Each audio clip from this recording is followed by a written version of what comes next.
Ratna Bayu saat ini berada di Puskesmas Oikabiti, Kabupaten Kupang.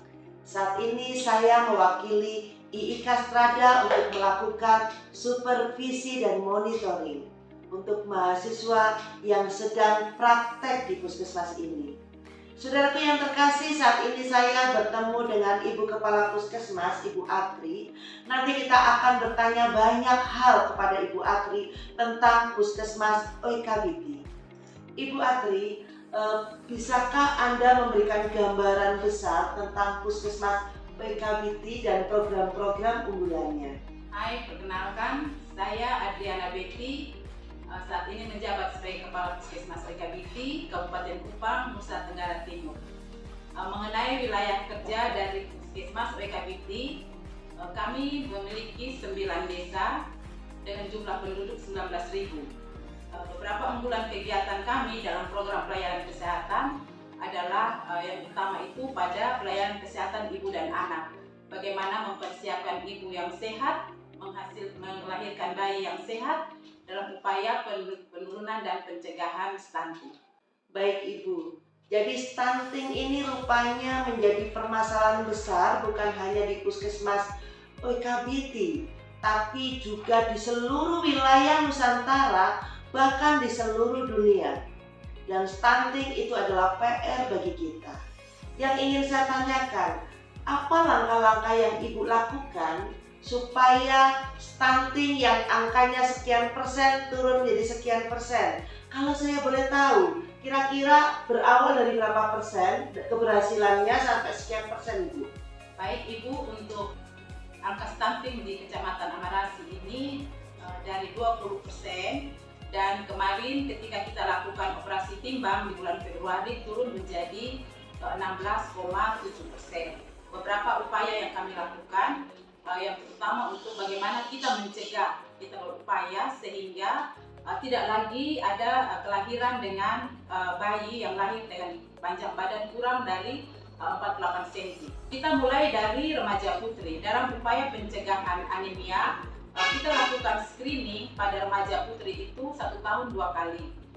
Bagaimana remaja putri ini kita lakukan pemeriksaan hemoglobinnya, sehingga bila kita dapatkan remaja putri yang anemia, langsung kita lakukan penanganan intervensi dengan harapan dengan pengobatan yang baik, penanganan yang baik, pendampingan serta melibatkan keluarga dalam penanganan gizi di rumah, anak-anak remaja putri ini bisa keluar dari kondisi anemia.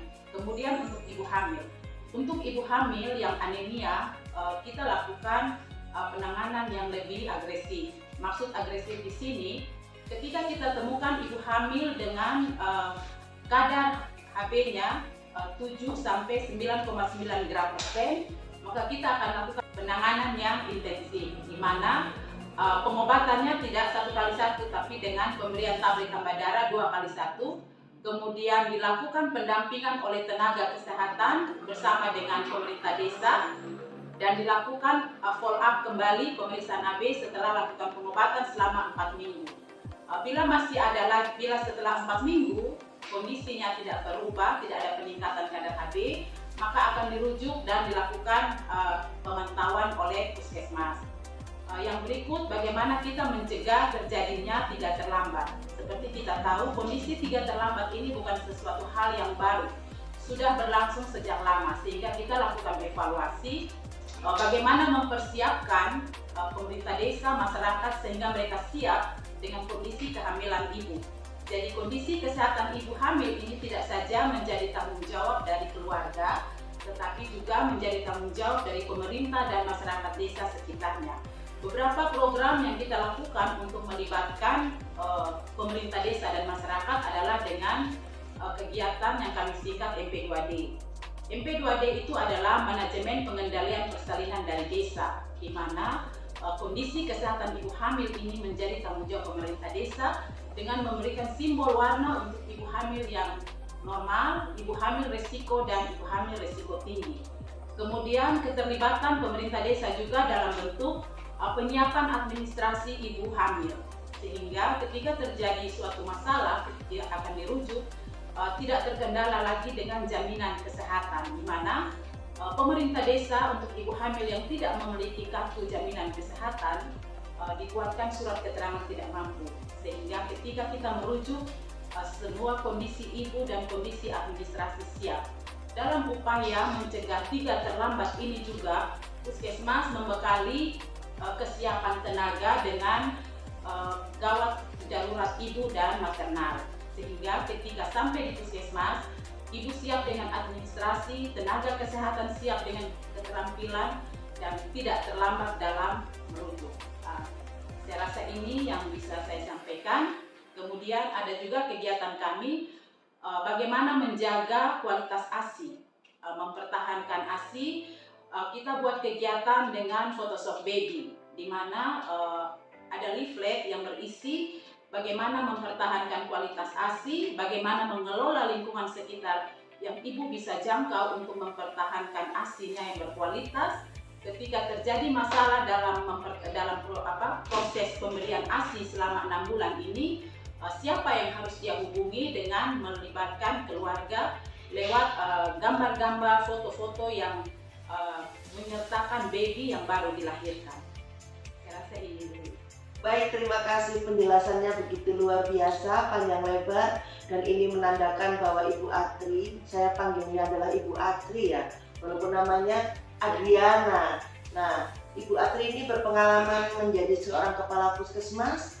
Rasanya sudah cukup lama ya. Kalau saya boleh tahu nih, berapa lama Ibu menjadi kepala puskesmas, Bu?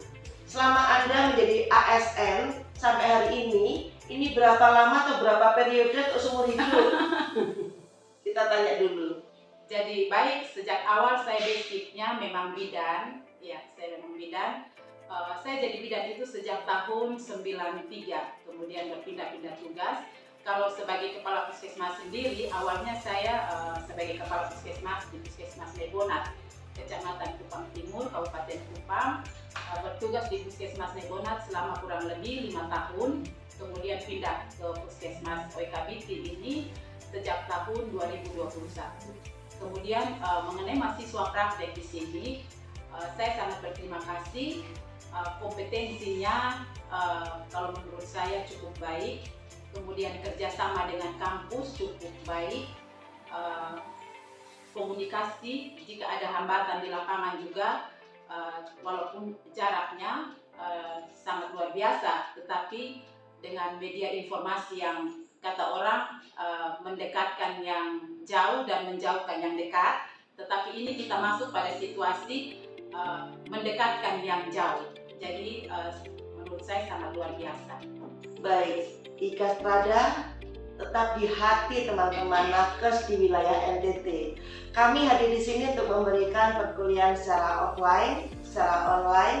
Kami juga memberikan supervisi untuk teman-teman yang praktek di puskesmas dan rumah sakit agar mereka bisa terhandle perubahan dan progresivitas daripada apa yang dikerjakannya.